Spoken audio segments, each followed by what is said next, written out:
Essayons de calculer la valeur de cette magnifique expression. Aucune valeur numérique, aucun nombre réel, mais une seule notation, le nombre i. Avant toute chose, rappelons quelques bases.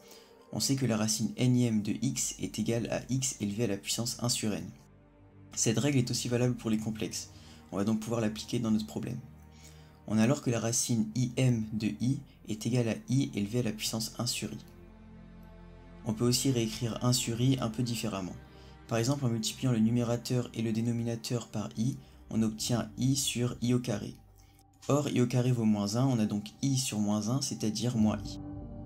On obtient donc i à la puissance moins i. Ensuite, on peut appliquer les fonctions exponentielles et logarithme népérien qui sont réciproques l'une de l'autre. On a alors l'exponentielle de ln de i puissance moins i. On peut alors sortir la puissance du logarithme et finalement trouver l'exponentielle de moins i fois ln de i. Essayons maintenant de calculer ln de i. Bien que le logarithme népérien soit défini sur r+, on peut essayer de trouver une valeur qui irait bien à ln de i. Comme i est un nombre complexe, on peut le mettre sous sa forme exponentielle pour pouvoir le manipuler un peu plus facilement par le logarithme.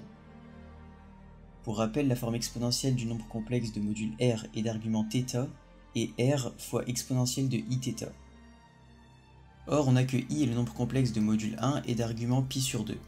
Pour être plus précis, on devrait dire pi sur 2 modulo 2pi, mais considérons la mesure principale, c'est-à-dire pi sur 2.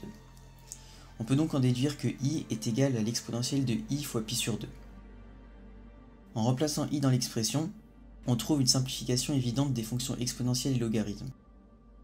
On trouve alors que la racine im de i est égale à l'exponentielle de moins i fois i pi sur 2.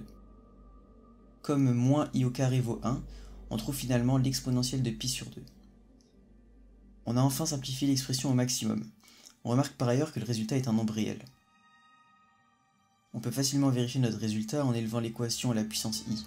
La racine im de i élevée à la puissance i est égale à i, donc l'exponentielle de pi sur 2 élevée à la puissance i devrait aussi être égale à i.